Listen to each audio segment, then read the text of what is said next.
If I gave sermons titles, which I don't, I would probably title this "When Jesus is Dead." And it's just a peculiar moment in history. Actually, in the history of the world, in the history of the universe, it's a strange moment. Of course, Jesus is the eternal one. He is the pre-existing one. John says before anything existed, Jesus existed. The Word was with God in the beginning. And we also know that even in the heart of the people of God, there was this longing for Messiah, this waiting. So even though Jesus had yet to come, he was coming. He was always there, always a possibility, that longing for a Savior, longing for Messiah. Messiah lived always in the hopes and the gatherings and the remembrance of God's people. And then, just like that, he was there. Eternally pre-existent and yet physically now present with them. And of course, we know that the story ends differently than what we have in this text. We know that he goes on to rise and to live again forever. And so the one who lived always before and the one who lives always after, in this very short window of time, he is dead.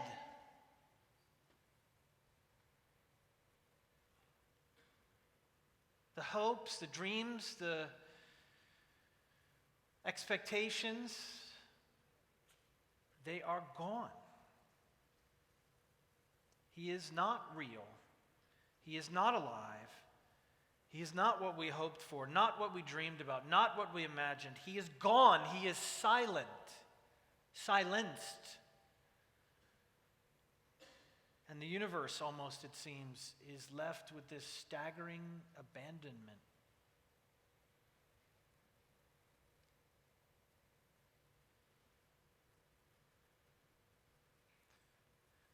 It's a very dark moment, one that I think we can't even conceive, frankly. And how do people respond to that moment? And how do we still, frankly, respond when we sense the same thing in our lives? Because we do. There are moments, if we're honest, where all of us feel like Jesus has gone silent, that he's left us, that he's died. That vows are kind of made on the way to the tomb as they're carrying the body, where well-meaning disciples who once loved him and walked with him saying, let's remember him, let's remember who he was, and let's try to live in a way that will honor his memory.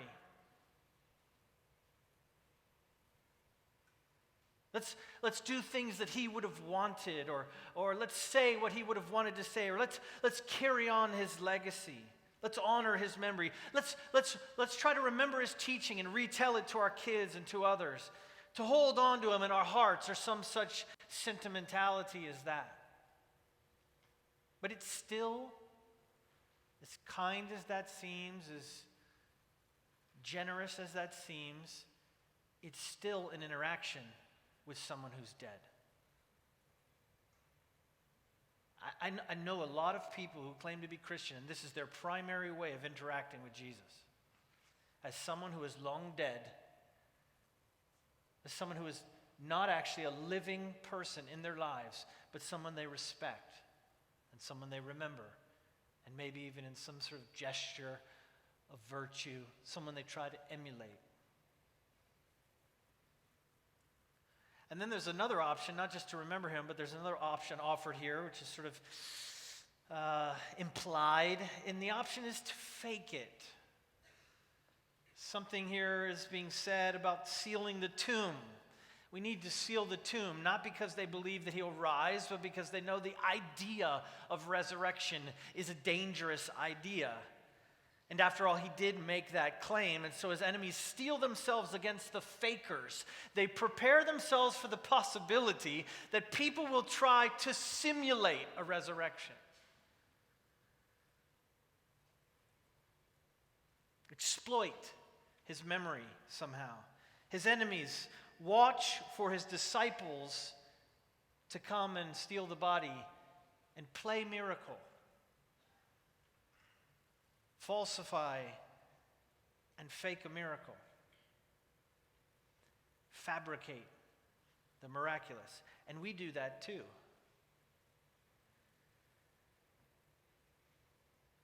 Because, really, even the charlatans and the guys on television, deep in their soul, they know miracles aren't really real. And so the really cunning people, they find a way to fake it, to attribute false miracles to the man Jesus, exploiting his memory for their own purposes. And too many people do that too.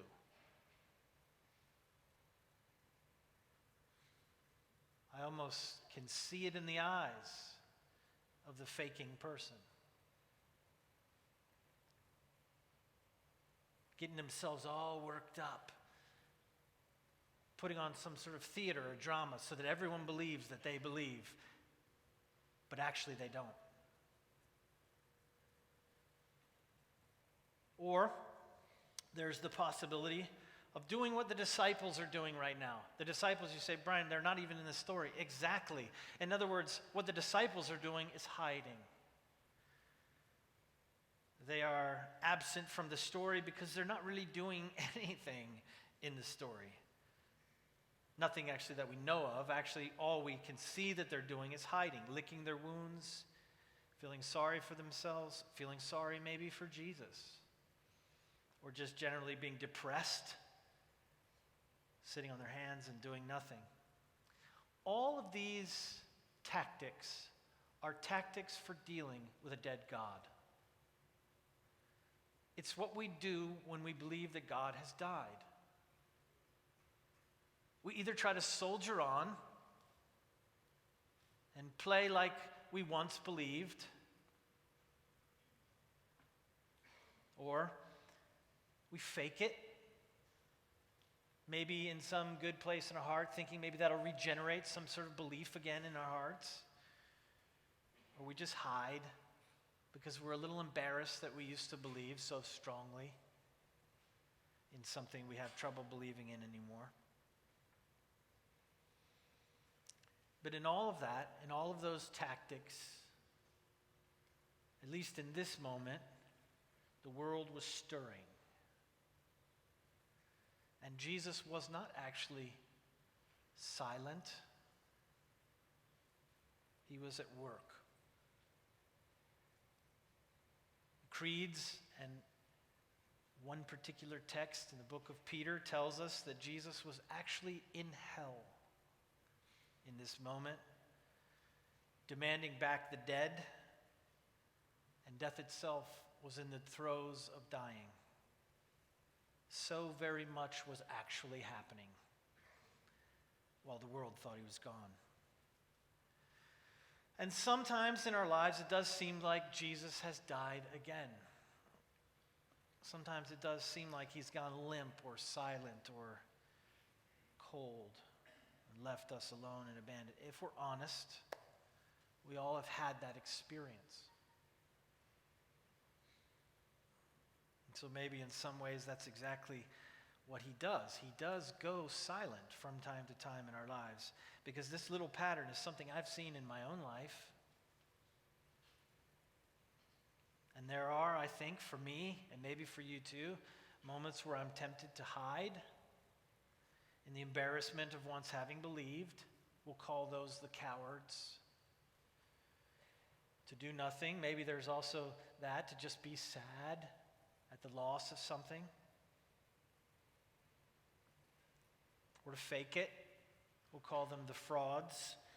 To play at Christianity, to get worked up in a frenzy, to actually become triumphalist in all things, to actually hide that we have lost belief. Or maybe the good soldier who presses on, in memory of some sort of faith they used to have, that used to be alive. But we also fear has changed in some way we dare not name. But here's the thing. In all of those times and in all of those feelings, Jesus is about to rise. Actually, what feels to us like the day after he's died or the day after he's gone silent is actually the day before he rises, the day before he triumphs. And actually, whether you know that or not, or whether you're aware of that or not, or whether you care about that or not, doesn't change the fact that he's still going to do it. And I actually think that's the most profound thing about this text, is that no matter what we do, no matter how we scheme, he's still going to do what he promised he would do. He's not sitting there thinking, wow, no one believes me over there? Forget it, I'm not coming back then. Ungrateful people.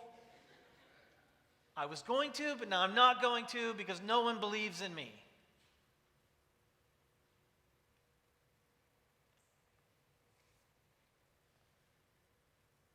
I mean, we ought to know this by now because this little story just keeps happening in our lives over and over again. Where is God? Where has he gone? Bam, he rises again. Ah, there he is. Yes, I believe again. Until next week, something catastrophic happens to us. Where are you, God? Why have you forsaken me? Are you real? Were you ever real?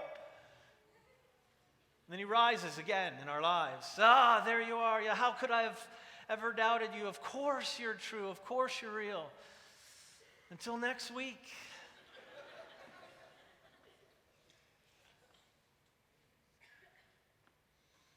I feel like I'm supposed to tell someone that there's someone here today, someone here this morning who's in some dark time, some hard situation. And I don't want to make light of that, actually. I think I'm supposed to tell you that God wants you to know that he has made a promise to you, and this moment you're in right now is not the end of your story. That actually he's working even though you cannot see him working, and even though you don't believe that he's working, he still is. I just think that's incredible. Some sort of latent Pentecostal in me that still thinks if you don't believe, God won't do it. That somehow God is a slot machine, or somehow he's like a vending machine that works off faith, and you have to put faith coins in the machine to get out the thing, the gift.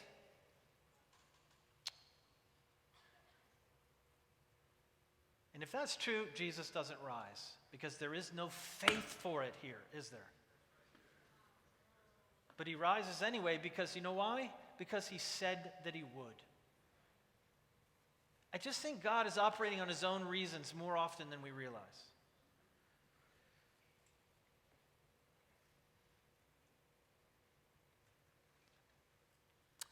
So this week, Luke, who's my 14-year-old 8th grader, wanted to go to the mall to meet a girl that he likes. Yep. So you guys are getting really nervous, right? You're like, oh, don't do it, Brian. Come on. Don't put him out there. So Monica was against it at first. She's like, no, he's too young. What's going on? She's scared. It's like it's all slipping out of control, and this can't be good. But I was for it. I said, I'll take him. So we drove to the mall, and I was excited for him. I was nervous for him to see the girl. Now he knew she was going to be there, and with some friends, and they were, I don't know, selling Girl Scout cookies or something. And so he just thought, I'll just go there and I'll see them, and it'll be great. And he just, you remember when you would just move heaven and earth to just be near that girl or that guy? You didn't care what it took. He was going to spend all his money on Girl Scout cookies, even though he didn't want them, and he did, man. He was just shelling out the cash for Girl Scout cookies. Oh, I haven't tried those. Let's get a box of those, But Luke is very, of course, he's funny. If you don't know him, he's really good with people. He's really funny. And so he decides that he's going to like sneak up on her. He's going to like pop around the corner. And if you know West Shore Mall, in West Shore Mall, there's the food court right in the middle. And then like, I don't know, you would say on the west side of the food court, there's a sunglasses store. And the sunglasses store has, the walls are all glass. And so he decides that he's going to run around the corner, like sneak from Sbarro's, that side, to run around into the open and like surprise her. But the problem is he doesn't see that there's a wall of glass there. And so all the girls are standing there selling Girl Scout cookies, and he goes full run, full tilt around this corner, hits the glass so hard that it just goes boom. He goes down like hard. He goes down hard.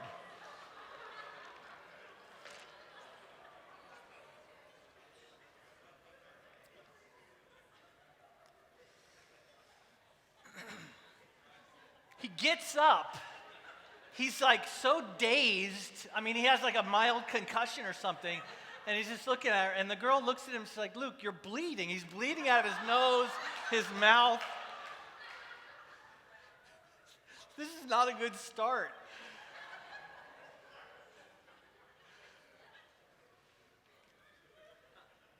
So he tells me this story. I'm in the food court. I don't see it happen. I'm like hiding away so I'm not embarrassing him or whatever. And he tells me this story, and I'm like, man, do you just feel that? Do you feel the embarrassment of that situation?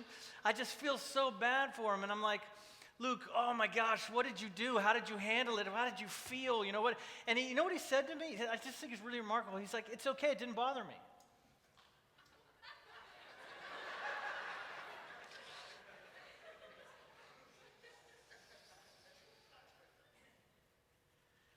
We were driving home, and we were talking about it, and he tells me it didn't bother me. He's like, it's okay, it's no problem. And he says, this is what he said to me. He said, it happens to me all the time. I said, what do you mean it happens to you all the time? He said, it happens to me all the time. And then he starts regaling me of tales of humiliation in front of people. It's incredible. He convinced us recently to allow him, he likes to longboard, and he convinced us, he goes to Channelside School down there, and so he convinced Monica, he's been trying to get her, but I was fine with it, for him just after school to be able to longboard downtown to Curtis Dixon Park and just spend some time by himself. So every day now, or most days, after school, he'll just longboard by himself. And he started regaling me with all these tales of crashing, wiping out on his longboard. One time it was raining, and he's longboarding, and it's raining, and it's really bad, and there's so much water that he decides he's going to go across the street. It looks like it's green. He can go across an intersection, but actually there's enough water on the ground that he can't see that there's railroad tracks there, and his two wheels go in the railroad tracks, and he just goes flying off his longboard.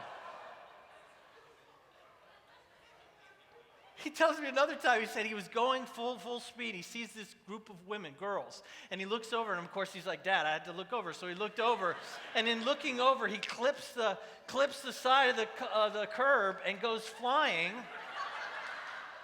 in front of these girls.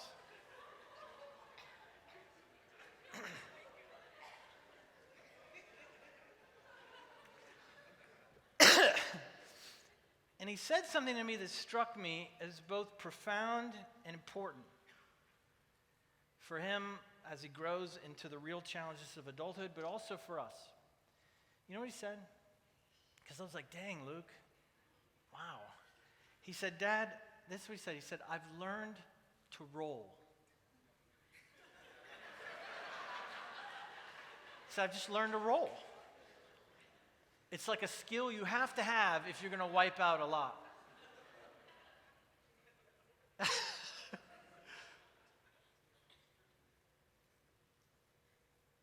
It strikes me as important to learn to roll. I pressed him about this girl that he likes, that he went to see. It turns out she has a boyfriend. It gets worse, like the pain just settles. He has a boyfriend, and then he's tall, and he's rich, and he's handsome, and he's athletic. And Luke is handsome.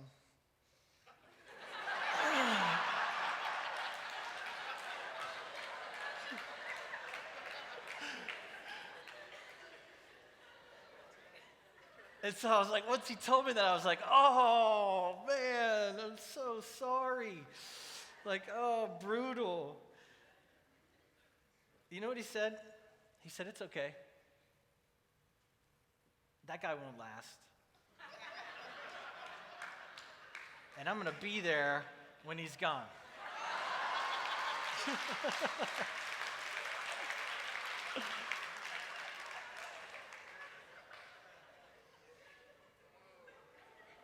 He's already playing the long game. You know, he knows. He really has learned to roll.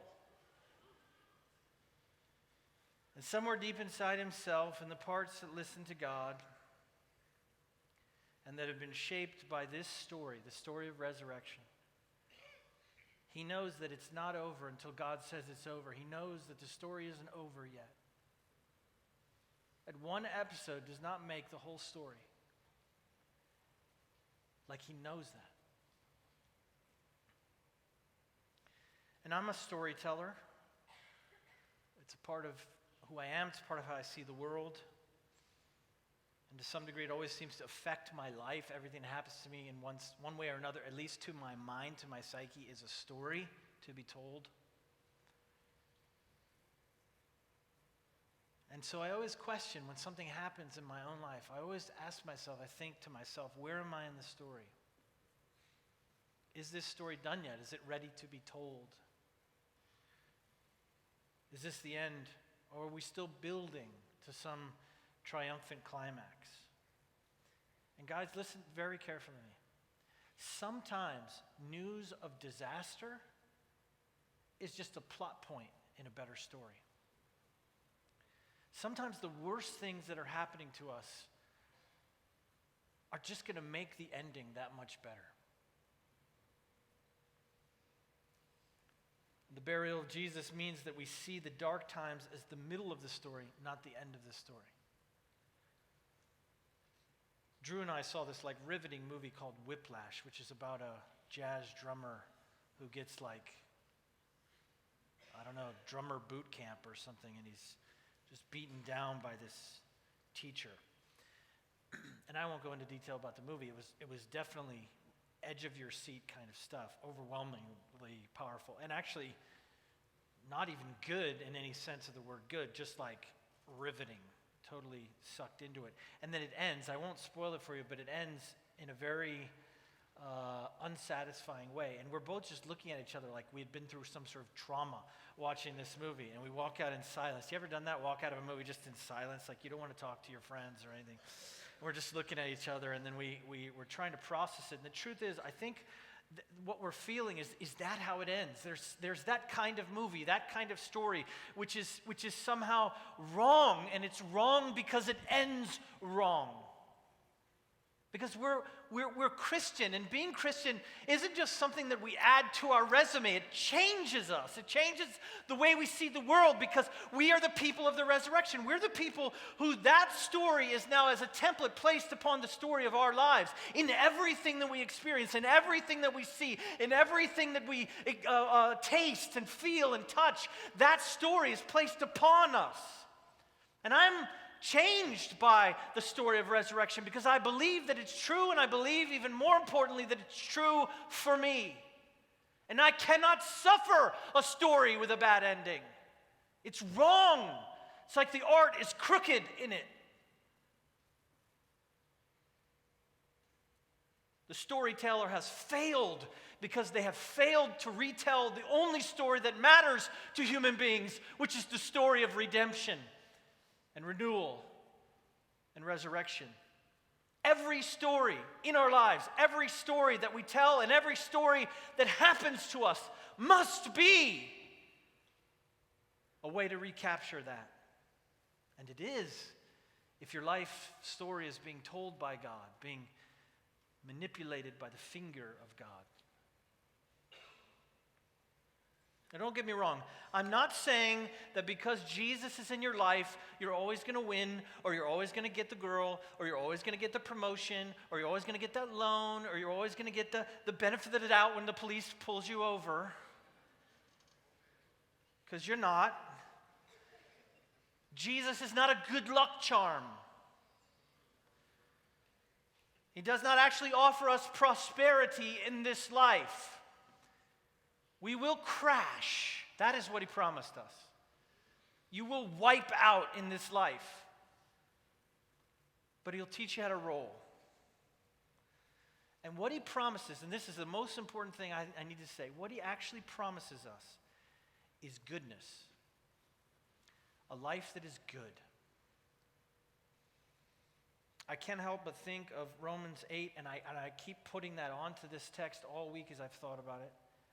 Listen to these words. Listen to Paul's words. We know that the whole creation has been groaning in the pains of childbirth right up to the present time. Not only so, but we ourselves, who have the first fruits of the Spirit, we groan inwardly as we wait eagerly for our adoption to sonship, the redemption of our bodies.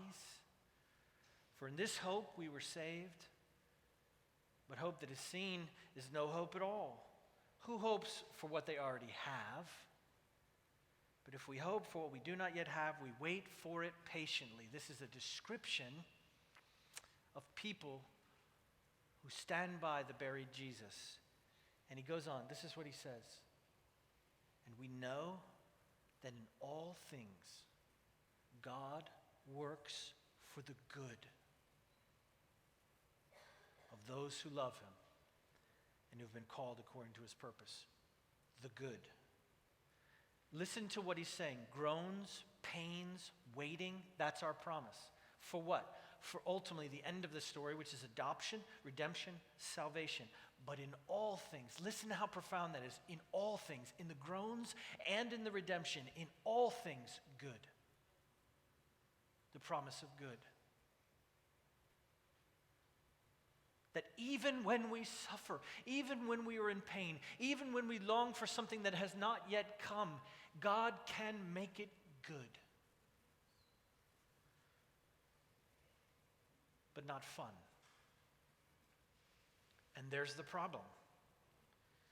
That we have believed, or at least wanted to believe, that God has promised us fun in this life, and he has not. And we're just too juvenile in our Christianity. It's embarrassing. Because what we're really seeking is the thrill of God, not the goodness of God. And no, you're not going to get that. You will be disappointed if all you're looking for is a thrill. When we had all our sort of international directors here during Core Conference, the Irish wanted to go to Busch Gardens. And so a few of us went and took the Irish to Busch Gardens. And so I bought one of those fun passes. There it is in the name, Fun Pass. It's a pass for fun, and so, but it's $100, and so that's not fun. But the nice thing about it is it lasts all year. And you know, you always tell yourself, I'll get that because I'll come back over and over again, but then you never come back, you know what I'm saying? And at the end of the year, you're like, why? Or it's like December 30th, and you're rushing to Busch Gardens for no reason.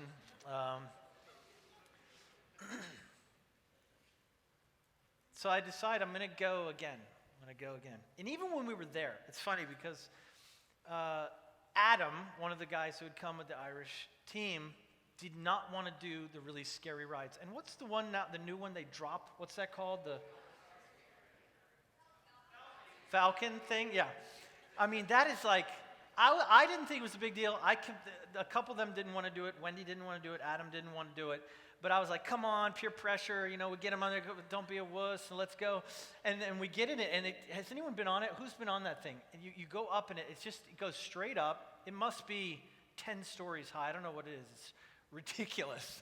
And you get up there, and then it like dumps you like this, and you're just looking down. I swear to God, I thought I was going to die. That's the most scared I've ever been in my life.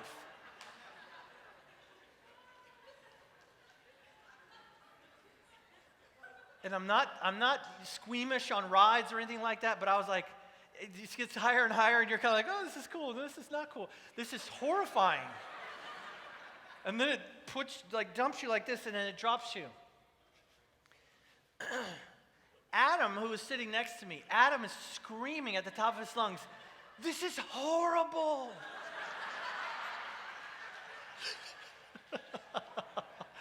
Never did a statement seem so true to me as that, as he's screaming out, "This is horrible." And it was. It's almost like a simulated horror. It's almost like simulated danger.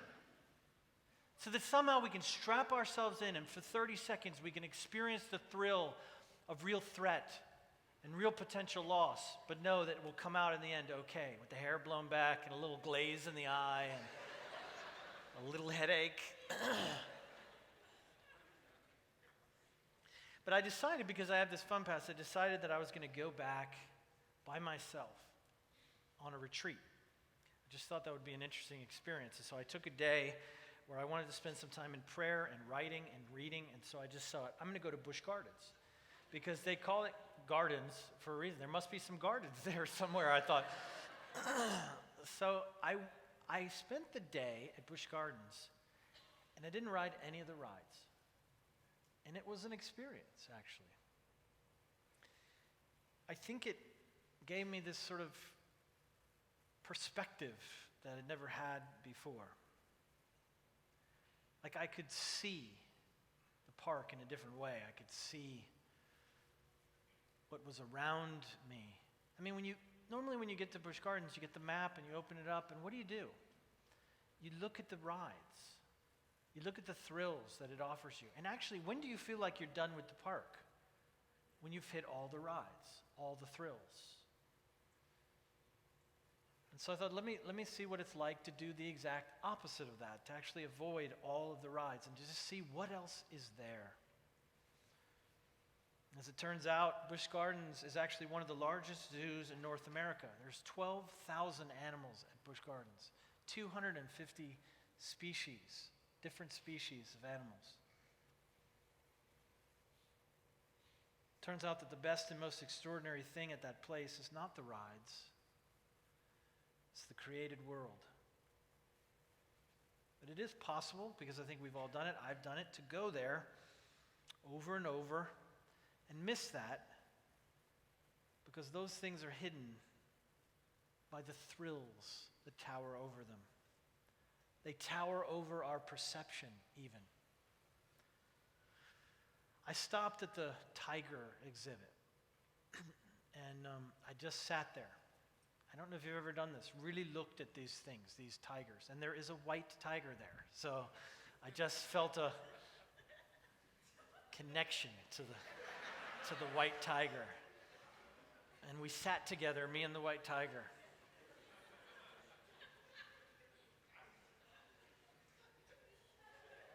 And I asked him, "What is it like to be a white tiger?" And he asked me, "What is it like to be a white tiger?" And we shared our experiences. They're incredible. These animals are unbelievable. And just the power of them, the sheer sort of scope of them. I don't even, words fail me. And so I kept going, and I went throughout the whole entire park, and there's this place, I don't know if you've ever seen it, but right by there's like a petting zoo, which is across from the elephants and the giraffes. There's a little petting zoo. And then just before you get into where the primates are, there's this little cave, it's a very small exhibit. It's a cave, and it's dark in there, and they sort of have, the door. Please, someone help me with the door. They have these enclosures, and it's really dark, so they have light, like glass enclosures, and inside the glass enclosures are these nocturnal animals. So there's snakes and other things. And then I got to this one section where there's 4 species of bush babies. You know what a bush baby is? Google it later. They're just a bush baby. It's this little weird, tiny little primate with huge eyes and a big tail, and they were just fascinating. And I sat there for the longest time just mesmerized by the bush babies.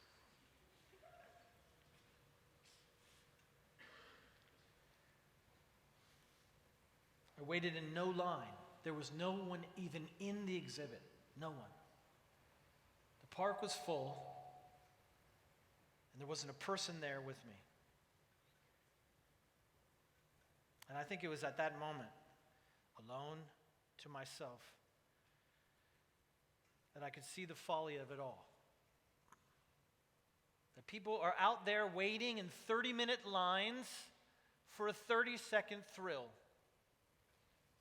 And the heat and the discomfort of all of it, they'll pay that price for that moment of adrenaline that does not actually even ultimately satisfy. If you pull the person off the ride and say, "How was it?" you're just as likely to get a person to say, "It wasn't that great."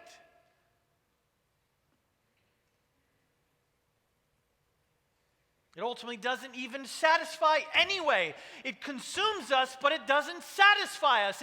It seizes upon our time and our heart and our wondering and our dreaming. It takes us away from the beauty of the created world, of all the things that God has done. It draws us in these man-made things that tower above what God is doing and suck us in and consume us and make an awful trade of all this time, all this energy, all of this waiting. We're capable of waiting.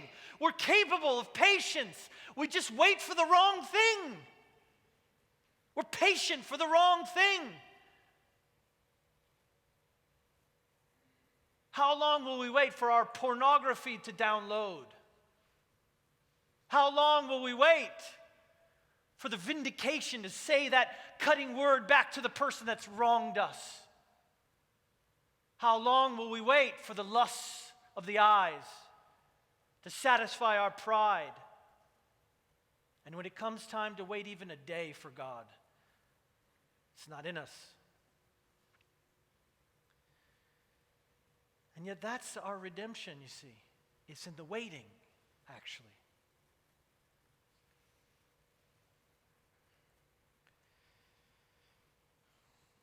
All that is going on while right next to us is all this wonder, something that requires no waiting, no cost, to just to see the building dying, you know. And then there's the planners, all the people that were like, "What are we going to do? What's going to happen next? What are you going to do now? What's going to happen? What does this mean? And what are we doing?" So the planners, they were coming out and they were asking me, what does it mean? What are we going to do next? And then there's like the logistics people, like whose insurance covers this? And those were the questions that they were asking me, you know. And then there's like the counselors. The counselors came out and "Are you okay, Brian? Are you all right? Talk to me."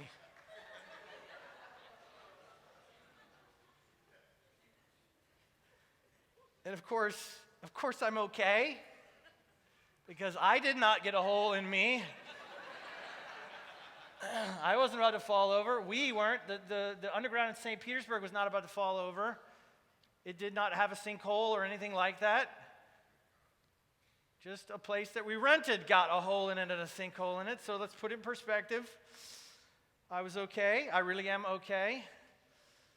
And I think part of it is not just my resilient personality, but I actually think that it's because I believe that in all things God works together for the good of those who love Him. And so here's what I'm thinking. As soon as this happens, ask anyone who's close to me, the second that it happens, I start thinking to myself, where's the better place that we're going to get? I assume this is good news. I assume it. And I'm not a happy-go-lucky, easy-believey kind of triumphant person. I'm a dark, somber person. You know that. I'm not like, everything's going to be fine. That's not who I am.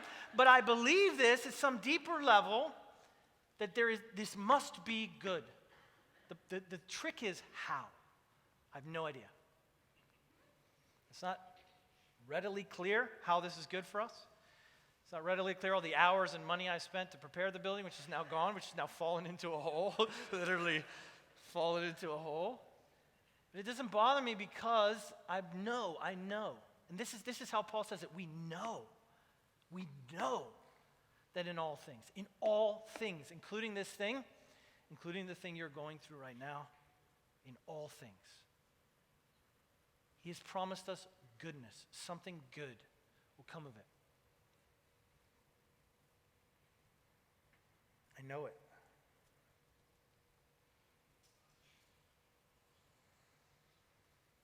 But to be honest, to be fair, you can take that down. I still start scheming. There's a part of me that starts making my own plans. I haven't quite discerned what God is up to. I haven't quite discerned what the good that he means for it, but I start acting. I start scheming. Maybe with good intentions. Sometimes people scheme with good intentions. Sometimes they scheme with ill will, but it does not matter because in the end, God will rise anyway.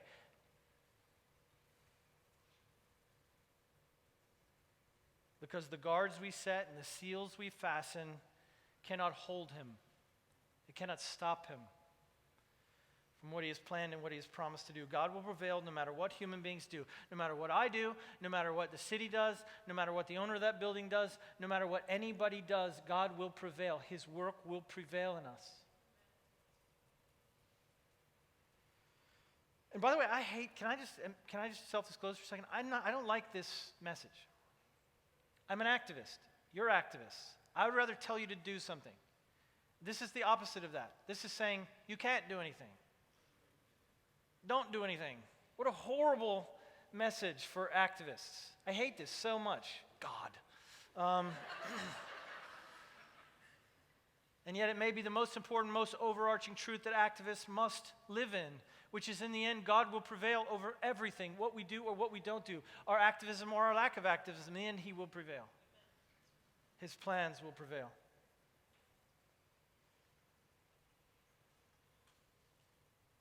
Let me invite up the musicians. So what do we do? This is how I want to end. I want to ask the question, if what we don't want to do is to deny our pain or our doubting or those moments where we feel like God is lost to us or we are lost to him, I'm saying, first of all, don't deny it. Don't hide. Don't fake it. Don't pretend. Don't play church. Frauds quickly become charlatans who exploit other people. Don't do that. Don't play at belief. So then what do we do in these moments? And I know some of you are going through it. I tell you this, you're either right now going through one of these moments or you know someone who is. What do we do? And as much as it goes against the grain of my personality to say this,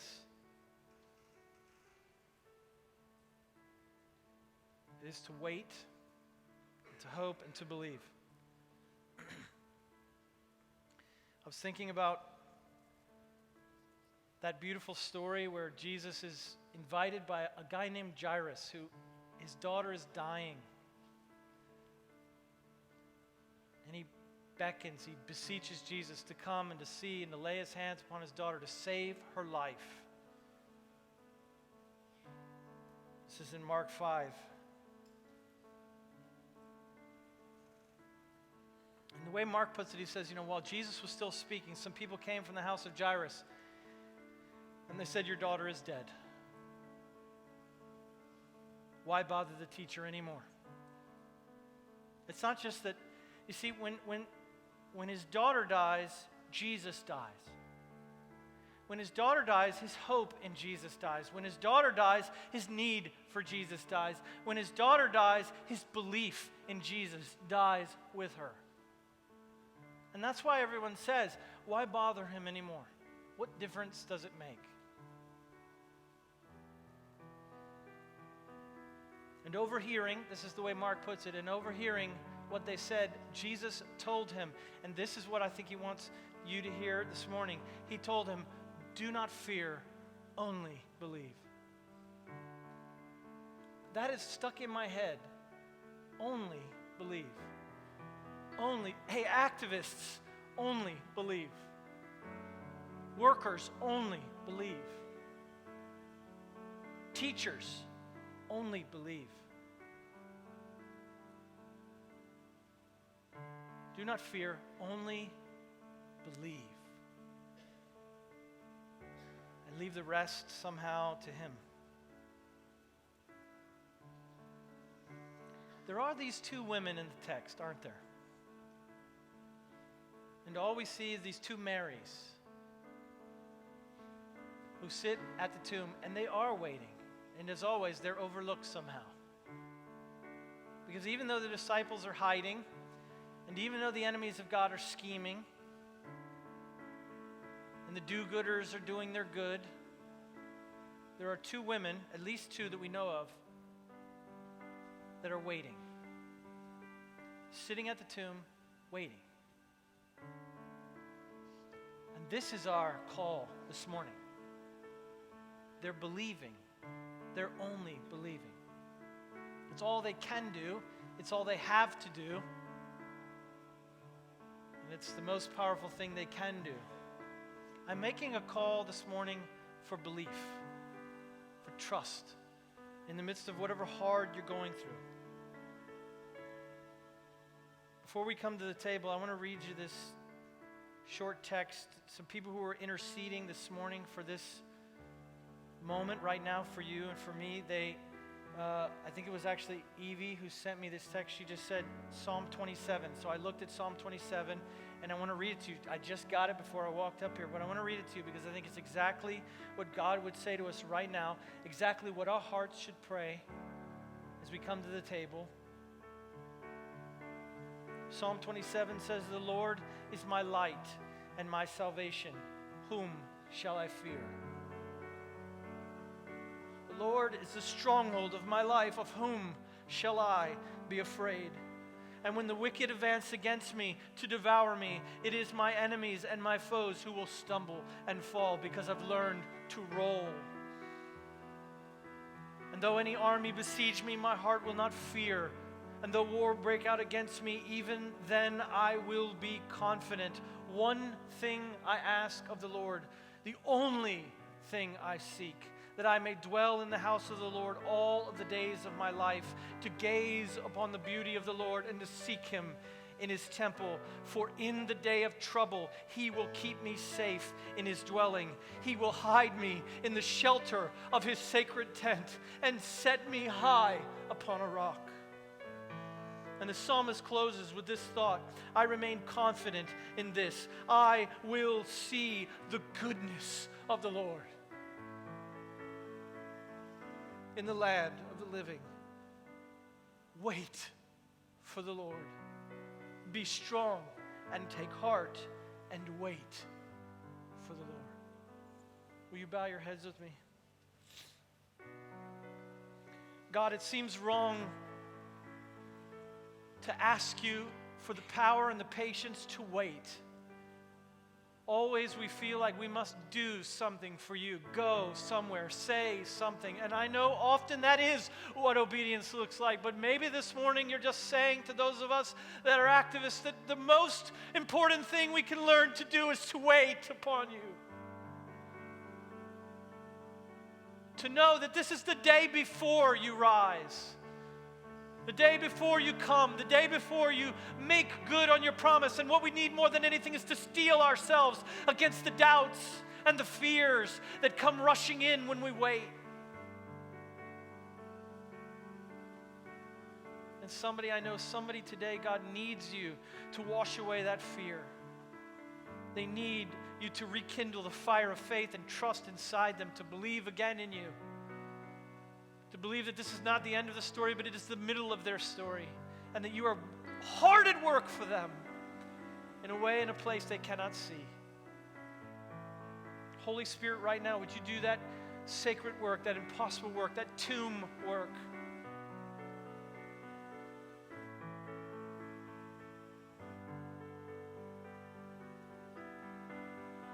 Matthew is the only person that tells us that the tomb that Joseph of Arimathea gave to Jesus was his own tomb.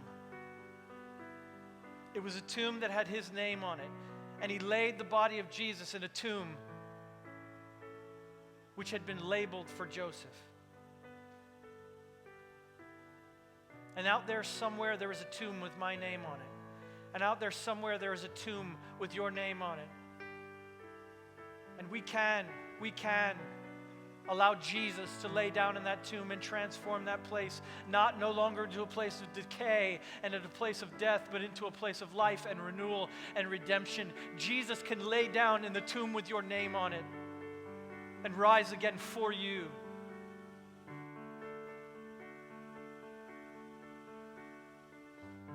And this is what we remember as we come to this table, because on the night he was betrayed, Jesus, once he had given thanks, he took the bread and he broke it. said, "This is my body broken for you.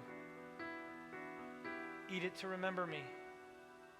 In the same way, after supper, he took the cup and he said, "This cup is the new covenant in my blood, shed for the forgiveness of sin. Drink it to remember me." As often as you eat this bread and drink this cup, you proclaim the Lord's death until he comes. So guys, when you're ready, I want you to come forward